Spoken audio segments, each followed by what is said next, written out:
দুলু ভাইয়ের কথা শুনে কি বুঝলেন কাজ হবি? শোন তো তা মনে রাখি সবাই হলো টেকার গোলাম, টেকা ছিটালে কাকের অভাব হবি না। এক দুলো না হলে বহুত দুলো আছে, সবেমাত্র সাক্ষাৎ শুরু করলাম, একটা না একটা মিলবি নি। চাচা দুনিয়া না ঘুরে একজনের পেছনে শক্ত করে লেগে থাকি। টাকা পয়সা লাগলে দমু, সেগুলি কি অল্প অল্প করে দেওয়ার চাইতে একজনের বেশি দেওয়াই ভালো। এত অস্থির হচ্ছি কে? আগে ভাব বুঝি তারপর কি করা লাগে কর্মনি। এখনো ডেটই হলো না, কমিটি দেওয়ার বহুত দেরি। তা এখন কোন নেতার কাছে যাওয়ার চাচ্ছেন, কামাল ভাইয়ের কাছে না সেক্রেটারির কাছে? সেক্রেটারি সাহেবের সাথে দেখা করে কামাল ভাইয়ের কাছে যামুনি, ভাই তো বলে একদিন পরে এসো। আচ্ছা ঠিক আছে, তাহলে কি বাইরে ডানে যাবো নাকি? হ যা, ওটাই শর্টকাট হবি নি। কিরে রাঙ্গা, কাজ কত দূর? শালারা কি বাড়ি ছেড়ে দিছে? যে ভয় দেখাছি ছেড়ে দিতে বাধ্য। বিধবা মহিলা, স্বামী নাই, মিসাই শহরে পড়ে থাকে, গ্রামে চলে যাবি। আজকালকার মানুষের বিবেক নাই, তাই ঘাটটা ধরে দলিলের টিপ দিয়ে নিছি। কি ভাই, ভালো করিনি? হ্যাঁ, একদম কাজের কাজ করছু। শালা বুড়ির বাচ্চা, বুড়ি টাকা দিবার ছিলাম নিলু না, এখন যে মাগনাই দিলু, কেঙ্কে লাগলো? ভাই, ওর একটা সুন্দরী বেটি আছে, ওর অন্য ধরে টান মারছি, তাতেই কাম হয়ে গেছে। তোর যখন এতই পছন্দ, ওর বেটিক তুলে নিয়ে আসলো না? জায়গার কাম করে দিছু, রাতভর চিল করতো। আমার অনেক দিনের স্বপ্ন রে রাঙ্গা, ওই জায়গায় একটা শপিং কমপ্লেক্স করবো। যখন খুব ছোট আসছিলাম কোনো ঈদেই নতুন জামা কাপড় পরতে পারি নাই। বাপে মানুষের বাড়িতে কাজ করতো, দিন আনে দিন খাইতাম, কাপড় পাবো কুটি। তারপর থেকে শপিং মল করা আমার নেশা। জায়গাটা যখন দখল হয়ে গেছে, খুব তাড়াতাড়ি ইঞ্জিনিয়ার লাগিয়ে দিমু। ভাই, পুলিশি কোনো ঝামেলা হবিনি না তো? ধরবে, পুলিশের কাছে অভিযোগ করবি কারা? ওই সাহস কারো আছে? আর প্রত্যেক মাসে যে হাদিয়া দেয়, পুলিশ কি সেটা ভুলে গেছে বে? আজ রাতভর পার্টি কর, সময় মতো তোর অ্যাকাউন্টে টাকা ঢুকে যাবি। ভাই, গুলিস্তান মসজিদের পাশে 10 তলা ভিত্তিতে একজন বিল্ডিং করিচ্ছে, আপনি কি জানেন? না তো জানি না, মনে হয় ইরফান জানে। ইরফান ভাইও জানে না, আমি জিজ্ঞেস করছিলাম। কোষ কিরে, গুলিস্তান তো আমার এরিয়া, আমার অনুমতি ছাড়া বিল্ডিং করতেছে কি রে রাঙ্গা?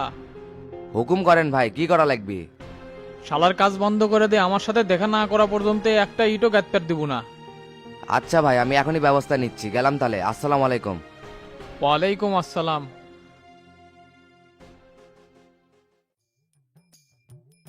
কি ব্যাপার ম্যানেজার সাহেব, এখনো খাবার দিচ্ছেন না কে? আপনি যে সিস্টেম বলতেছেন ওইভাবে তো রুম দেওয়া হয়নি। রুমের সাথে খাওয়ার কোনো সম্পর্ক নেই, আপনি খাবেন, বিল দিয়ে চলে যাবেন। পার ডে 5,000 টাকা রুম ভাড়া দিচ্ছি, ওর সাথে খাওয়ার টাকাও ধরা আছে। এটি আর এক ভাই আসিল, ওই সব কিছু জানে, আর সকালে নাস্তাও তো ফ্রি। মানি ব্যাগ রুমে রেখে আসছি, এত কথা না কয়ে ঝটপট খাবার দেন তো। সকাল গড়িয়া দুপুর হয়ে গেছে, এখনো পেটে কিছু পড়ে নাই, মাথা মুথা ঘুরিচ্ছে কোলে। যে কোনো সময় কোলে দুর্ঘটনা ঘটতে পারে। এটাকে আপনার বাড়ি পাইছেন, যেভাবে চাইবেন সেভাবে পাইবেন। এটা 5 স্টার হোটেল, আমাদের কিছু রুলস আছে। অযথা চিল্লাচিল্লি করে গেস্টের সমস্যা করেন না। এ মেয়ে, এ হামাক চেনেন, চাইলে কোলে এর থেকে আপনাকে তুলে নিয়ে যেতে পারবো। কি ব্যাপার, আপনি এত উত্তেজিত হচ্ছেন কেন? বাংলা কথা বোঝেন না দেখেই তো উত্তেজিত হওয়া লাগিচ্ছে। খাবার বিল রুম ভাড়া আমার তুলে দিবেন, তাহলেই তো হচ্ছে। আমাগোর সাথে বেদবি, তারা খাবার দেওয়া ডাবল টাকা লিখে দিব। ঠিক আছে, 10 মিনিট ওয়েট করেন, খাবার দিচ্ছি, ভাড়ার টাকার সাথে কিন্তু যোগ করে দিব। সুদুন না দিলে তো ঠিক হবেন না। আচ্ছা দেন, দেখি তোতা ভাইকে একটা ফোন দেই তো, সেই যে বাড়াছে কোনো খবর নাই। এ সুমনে, এই টেবিলে যা যা অর্ডার করতে খাবারগুলো দে। তে শফিক, কি অবস্থা? বগুড়ার দুই উদীয়মান নেতা কেবা চলে আসছ? এই তো ভাই আসলাম, সামনে সম্মেলন, আপনাকে সাথে সাক্ষাৎ না করলে হবি?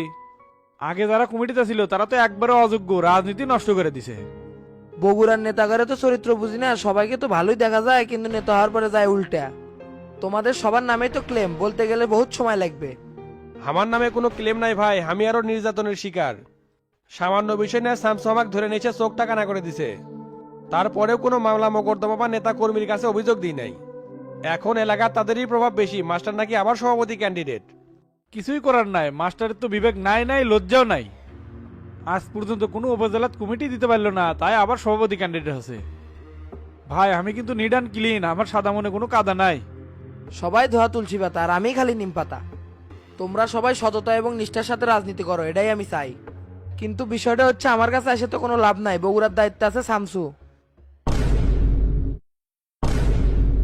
তাই আবার কিসের দায়িত্বে আছে?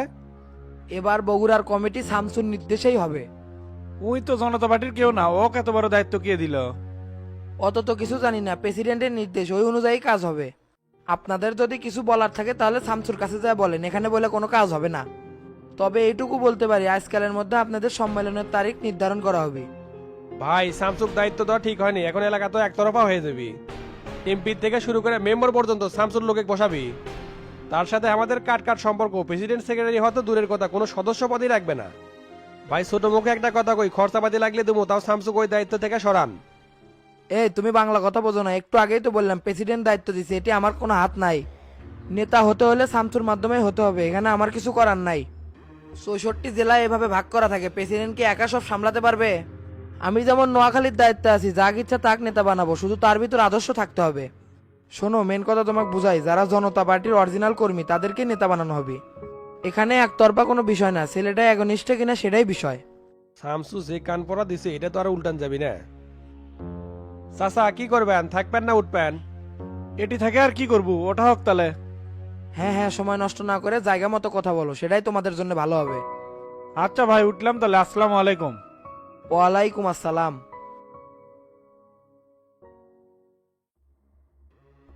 গুরু আপনাদের সাথে মিটিং করাটা খুব জরুরি আছিল, দুইজনই আছেন, এটাই ভালো হলো। কি শুরু করছেন এলে? ব্যবসা করবে আর সে মাথায় বাড়ি দিচ্ছেন কৃষক। মনে রাখা ভালো হবে, আপনাকে কিন্তু 20% শেয়ার। আসলে আমি একটা ঝামেলার মধ্যে পড়ে গেছি, বলতে পারেন অস্তিত্বের সংকট। দীর্ঘদিন আপনাদের সাথে বিজনেস করতেছি, কোনোদিন দুই কথা হচ্ছে। হাজি সিদ্দিক আমাকে বিভিন্নভাবে হুমকি দামকে দিচ্ছে এই 20% শেয়ার তার কাছে বিক্রি করার জন্য। আর যদি না দেই তাহলে আমার সব ব্যবসা বন্ধ করে দিবি। এখন না পারিচ্ছে এই দিক যাবেন, না পারিচ্ছে ওই দিক যাবে, তাই বাধ্য হয়ে আপনাদের কাছে আসা লাগলো। আপনি নিশ্চিত থাকেন, হাজি সিদ্দিকের মতো নরপিসাজের অস্তিত্ব ঢাকা শহরে থাকবি না। তার কথাই লাসালাসি না করে আপনি আপনার গতিতে চলেন, দেখি কেমনে আপনার ব্যবসা খায় সেটাই দেখবো। ভাই এতদিন তো আমি নড়িনি, গতকাল আমার অফিসে এসে মারার হুমকি দিয়ে গেছে। আমার দুইটা মেয়ে আছে ভার্সিটিতে পড়ে, হুট করে যদি তাদের কোনো ক্ষতি করে। এখন থেকে আপনার আপনার ফ্যামিলির সকল সেফটি আমরা দিমো। ব্যবসা করতে গেলে এরকম শগুনের চোখ পড়তেই পারে, এতে ঘাবড়ানোর কিছু নাই। পলিটিক্সের ট্যাগ লাগিয়ে মানুষকে অত্যাচার করবি, এই সুযোগ আর হাজি সিদ্দিক বেশি দিন পাবি না। বিশ্বাস করেন আব্দুল্লাহ ভাই, সর্বোচ্চ 1 মাস, কয়েকটা দিন কষ্ট করে থাকেন, এর মধ্যে আমি একটা ব্যবস্থা করিচ্ছি। ভাই জীবনের মায়া কান্না আছে, আমি যদি বাড়িতে যাবেন না পারি তাহলে টাকাই কি আর পয়সাই কি? শেল্টার দেও কাম হবে না শামসু, ভেতরে ভয় ঢুকে গেছে। শোনেন আব্দুল্লাহ ভাই, আপনার 20% শেয়ার আমার নামে লিখে দেন, বাজার মূল্যের দাম দিয়ে দেবনি। গুরু একবারে পয়েন্টে কথা বলছে, আমাকে শেয়ার আমাকে দিয়ে দেন, হাজি সিদ্দিক বসবার চাইলে আমাকে সাথে বসবার কেন। হ ভাই ওটাই ভালো হবে, নিলে ঝামেলা আমি আর নিবার পারিচ্ছি না। কাগজপাতি সব রেডি করেন, কালকে আমি সিগনেচার করে দিমুনি। কোনো কাল না, আজকেই সব ক্লিয়ার হবে, কাল মানেই ঝামেলা। আধা ঘন্টা সময় দেন, ম্যানেজার দিয়ে সব কাগজপাতি রেডি করাচ্ছি। আচ্ছা ভাই। কি খবর রে আয়নাল, সকাল সকাল কোমা অফিসে চলে যাচ্ছ? চাচা কিছু মনে করেন না, মতের বিষয়ে খুব চেষ্টা করছি কিন্তু হাজির করে পারি নাই। আরে সমস্যা নাই, তুই চেষ্টা করছু তাতেই ভাল লাগছে। এর পিছনে জড়িত আছিল নজরুল মেম্বার, বাটুল চেয়ারম্যান, তুই ওটি থা পাবো। এখন তো করে কাজ হলো নজরুল মেম্বারে আমার কাছে লিয়ে আসা, কি এটা পারবো না? এটা কোনো বিষয় হলো না, আসবার চালে ঘাট ধরে নিয়ে আসমো। সেদিন ওর বাড়ির যা সেই ধমকে থুয়ে যাচ্ছি, আয়নাল কি জিনিস তুমি বুঝে গেছে। গোটা এলাকা মানুষ আমার সাথে, এখনই ডাক দিলে 200-400 মানুষ ভাঙ্গে আসবি। হসে তুই কোমা কোতে কোতে একেবারে বেশি কয়ে ফেলাস। অত গভীরে না যায়, তোকে যেইটুকু দায়িত্ব দিছি সেইটুকুই কর, বেশি করবার যায় তো কিছুই করে পাস না। চাচা মোস্তার বিষয়ে কি করবো, এক বসে বসে খাওয়া তো খালি অন্ন ধ্বংস করা হচ্ছে। ওসি সাহেব ফোন করেছি, সন্ধ্যার মধ্যেই চালান করে দিবিনি। উই বাইরে থাকলে যুব সমাজে ধ্বংস করে দিবি, জেলের মধ্যে থাকলেই নিরাপদ। এমন ভাবে মামলা সাজা দিবার কমো যাতে 3-4 বছরেও বেড়াতে না পারে। আর চাচা মোস্তার শ্বশুর কালকে থেকে ফোন দিচ্ছে, আপনার সাথে দেখা করবার চাই। 2 দিন হলো ধরে লিয়েছি, বুঝিচ্ছেন না, মনে করছে মেরে ফেলে দিছি। তা আসবার কর শ্বশুরে, কথা কই, সমস্যা নাই তো। আচ্ছা চাচা, আর ডন তো দেখতো এলাকার দেখাই যাচ্ছে না, মনে হচ্ছে এলাকার থেকে পলাছে। অত খোঁজা লেগেছে না, সাপ চেকাত পড়লে গর্ত থেকে এমনি বাড়াবিনি। গোল্লারা চেংরা পেংরা মানুষ তো কথা শুনিচ্ছে না, রক্ত গরম তো করছে, ডনেক ধরে মারমু। খোঁজার উপর থাক, পাইলে মেরে দিব, অত চাপ লেওয়ার দরকার নাই। আচ্ছা আমি তাহলে গেলাম। তে আয়নাল ভাই, সকাল সকাল তুমি আচ্ছা হাজিরা দিবার কাহিনী কি? তোরাই না কোষ সকাল সকাল হাজিরা দিবার, এখন আজকে আর বেদ হয়ে গেছে। তুই এখন যা তো, চাচার সাথে পার্সোনাল কথা করছি। আচ্ছা কথা কও, গেলাম। তে চাচা, গতকাল গোল্লারা কলো আপনি বলে হামারপুর মাইন করছেন। দেখবে চ্যাংরা প্যাংরা মানুষ ইয়ার কি করে কসে, যা কয় তাই বিশ্বাস করিস। ব্যবসা বাণিজ্য ঠিক রেখে সবকিছু করব, পেট না চললে দুনিয়া অন্ধকার। সৎ উদ্দেশ্য লিয়ে আগে যা, পিছে আসি। কি মাস্টার, আয়না লেখ দেখি খুব অনেস্ট বানাচ্ছ। চ্যাংরা ভালো কিন্তু বুদ্ধি আনা কম। বাড়িয়ালিক দেখে না ভয় করে, তো তাই রাজনীতি করে আরাম পাচ্ছে না। সেজন্য কইলাম সংসার ঠিক রেখে সবকিছু করব। বউ সাপোর্ট না দিলে লাইফে সাকসেস হওয়া তো খুব কঠিন। কে রে, তোর খায় তোর পরে, তোর উপরে এত গরম দেখায় কিসের জন্য? না শক্ত হবে পাস না? বউ আগের থেকে অনেক কিছু বোঝা শিখছে, এখন আর তেমন কিছু কয় না। চেষ্টা করে দেখলো তুই ঠিক হবো না সেটা বুঝতে পারছে, সেই জন্যই মনে হয় আর কিছু কয় না। হতে পারে, তবে আমি আমার লক্ষ্যে স্থির। যেরম করেই হোক মেম্বার আমার হয় লাগবে। তুই এখন যা, যেই কাম দিছি সেটা ঠিক মতো করে গা। আচ্ছা চাচা, উঠলাম তাহলে। আসসালামু আলাইকুম। ওয়ালাইকুম আসসালাম। হাবিব ভাই বসেন। আচ্ছা বসিচ্ছি। তারপর হাবিব সাহেব কি খবর? ঢাকার তো খুব প্যাচ খাইলেন। নেতাকর্মীর কি ভাব বুঝলেন? এবার কি গদি পাচ্ছেন? আমি গদি পামু কি না পামু সেটা জানি না, কিন্তু তোমারটা তো শিওর হয়ে আছে। কি উল্টাপাল্টা কথা কন, এখন পর্যন্ত ঢাকাতে যাবার পারলাম না। শামসুক যখনই কই কয় চুপ করে থাকেন। ভাবছি সামনের সপ্তাহে যামই, এই সময় নেতাকরের সাথে না দেখা করলে হবে। নেতাকর্মীর সাথে দেখা করে কি করবে? পাশা তো এবার উল্টে গেছে। এইবার বগুড়ার দায়িত্বে এস এম কামালের বদলে শামসু আছে। কোন কি কেটা গেল আপনাকে? নাটক বাদ দাও, তুমি সবই জানো, খালি ভ্যাস ধরে আছো। মাস্টার শামসুক কয়া বলে জিঙ্কা করেই হোক, আমার কিন্তু কমিটি টানাই লাগবে। আগে যা করছি ভুল হচ্ছে। চলার পথে মানুষের সাথে দুই একটা কথা কাটাকাটি হয়, তোমরা যদি এখন পাশে না থাকো তাহলে কেটা থাকবে? এইবার যদি গদি না পাই, শফিকার তোতা কিন্তু আমার কাউয়ের মতো ঠোকরাবি। টাকা পয়সা যা লাগে দিমু, আর আগের 5 লাখের উপর কোনো দাবি দেওয়া নাই। আমি যে এত কিছু জানি না, এটা হাবিব ভাই বুঝবার দেওয়া যাবে না। ভাই এনা চুপ থাকেন তো, শামসু ফোন দিছে। শামসু তো দেখি এই চ্যাংরা সেই ফোন দেয়, এই এবার শিওর নেতা হয়ে যাবি।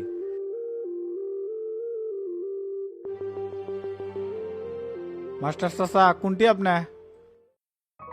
এই তো অফিসে। ঢাকার কাজ সব কমপ্লিট, রাতের মধ্যে আসতেছি।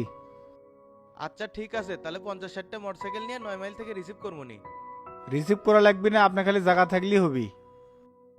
ঠিক আছে, সারা রাতি আমি জায়গায় আছি, খালি একটা ফোন দিও।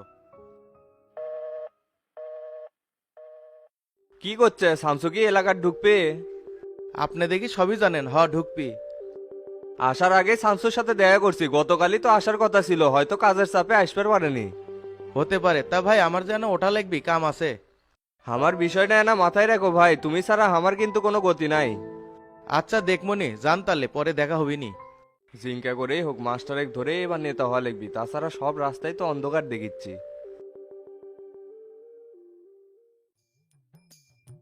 আহা, আপনি এতবার কল দিচ্ছেন কে? বলেই তো দিলাম চাচার সাথে আমার কথা হচ্ছে, আপনি যে দেখা করেন। বাবা তোমার কাছে আরেকটা রিকোয়েস্ট, বিকালে যান পুলিশের হাতে না দেয়, আজকে দিনটা না সেভে রাখো। দেখেন মুরব্বী, আপনার জামাই সুবিধার মানুষ না, অনেকবার বোঝানোর চেষ্টা করছি কিন্তু প্রথমে ধরাই দেয়নি। তারপরে এত করে যখন বলতেছেন চাচাকে রিকোয়েস্ট করবনি, কিন্তু শিওর দিতে পারলাম না। তুমি কোলে শুনবি, জেলে দিলে ওর লাইফটা শেষ হয়ে যাবি, সাথে আমার মেয়েরও। প্রতিবন্ধী একটা বেটা আছে, ওই ছোলে কেটা দেখবি কও? আচ্ছা আচ্ছা, বিষয়টা আমি দেখবনি, কিন্তু রাতে জানি মিস করেন না। ধন্যবাদ বাবা, এই উপকারটা না করো। আচ্ছা ঠিক আছে, রাখলাম তাহলে। সারা মূল লোক তো খুঁজলাম ভাই, ডনেক তো পাওয়া যাচ্ছে না, সাথে তো জাহাঙ্গীরও নাই। আমার তো মনে হয় জাহাঙ্গীর এর সাথে ইনভলভ আছে। মিজানে কল রেডি ওর পিছনে লেগে দিছি, দেখা মাত্র কল দিবি। তবে ভাই ডন যে অপরাধটা করছে, এবার ওর গোয়াত পোজ মারতে মারতে একবারে থেতলা করে ফেলে দেবো। আমার নাম পোজ মাস্টার গোল্লা, পাসাই মারি পোজ, দেখি না কাউরে সামনে, হোক সে শত্রু হোক সে দোস্ত। এই মোস্তাক ধরবার যায় ঘাটে ঘাটে আমাকে ওই অপমান করছে। সিস্টেম যে ভুল করিস, এই জন্যই তো অপমানিত হোস, বুদ্ধি করে কাজ করা লাগবে। তো তারা যতই বলে থাকুক, এলাকার তো আসা লাগবি, কতদিন বলে থাকবি? তুই চ, সামনে কোনো দোকানের যে দাঁড় করা চা খাওয়া লাগবি, শরীর কমা ম্যাচ ম্যাচ করিচ্ছে। ভাই একটু এনে ওয়েট করেন, মিজান আসবি তো? ভাই আপনি কিন্তু লম্মা মামুন আর কান্না জুয়েল কেউ নাই। মোস্তাক তোলার পর সব এলাকা ছাড়ছে। লাইনে থাক, আজ নয় কাল ধরা পড়তেই হবে। ঠিক আছে ভাই, আপনি যেভাবে দিক নির্দেশনা দিচ্ছেন ওইভাবেই কাজ করিচ্ছি। এ মিজান গাড়ি তোর তোকের আগে মুন্টু ডাক্তারের কাছে লিয়ে যে ব্যান্ডেজ খুলে লেসি যে খুঁতা খাচ্ছু সেটা ব্যান্ডেজ করে আসু কতদিন হলো?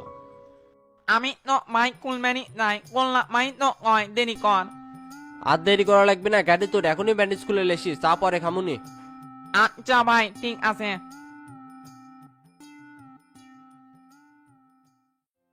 কি ব্যাপার ভাই, ধুম মেরে বসে আছেন, মনে হয় কোনো চিন্তাতে আছেন। সামনে তো নির্বাচন রে, বস্তায় বস্তায় টাকা খরচ করা লাগবে, তাছাড়া তো ভোট পাবো না। এখন থেকে যদি টাকা গোছ না করি তাহলে পরে যায় কুর্তে খরচ করবো নি। এই যুগে সৎ পথে টাকা ইনকাম করে ভোটও করা যাবে না, বড় লোকও হওয়া যাবে না। টেকনাপে আমার বন্ধু আছে গুটি সজীব, বাবার ব্যবসা করে। 2-3 চালান যদি আনতে পারি তাহলে টাকার অভাব হবে না। ঢের বেরলে রিক্সের ব্যবসারে আনবু কেমনে? স্কুল ব্যাগে আনমু, কুরিয়ার সার্ভিসে নেমে দিবি, মানুষ মনে করবি ব্যাগের ব্যবসা করিচ্ছে। বুদ্ধি তুই খারাপ দেশনি, দেখি কয়েকটা দিন যাক, পাটি পুটি পালিয়ে এক চালান আনমনি। চেয়ারম্যান সাহেব আসসালামু আলাইকুম। ওয়ালাইকুম আসসালাম। এ মেম্বার, কি খবর? ভাই ওই 3 জনের সাথে কথা হচ্ছে, রাতে 50,000 টাকা দিবার চেয়েছে। তাহলে ওর থেকে 20,000 টাকা কেটে নিয়ে আপনাকে 30,000 টাকা দেবুনি। এই শালা তো আচ্ছা ফাউল চেংরা রে, 20,000 টাকার জন্য মনে হয় জীবন দিচ্ছে। মতিক আগে ডেকে নিয়ে আসবো, তারপরে ওই টাকা পাবো, তাছাড়া 1 টাকাও পাবো না। আর 50,000 টাকার যদি 5 পায়ও কম দেশ, তোর এলাকাত কিন্তু আর কাম দেবো না। আচ্ছা চেয়ারম্যান সাহেব, আমি মধ্যে হাজির করিচ্ছি। তাহলে কাল সকালে ইউনিয়ন পরিষদের টাকা নিয়ে আসিস। এক আসে মেয়ে হুন্ডা স্টার্ট দে, দক্ষিণ পাড়া একটা বিয়ে মিটাবের দেওয়া লাগবি, সবাই আমার জন্য ওয়েট করিচ্ছে। আচ্ছা ভাই দিচ্ছি, সোদে নিয়ে যাবো।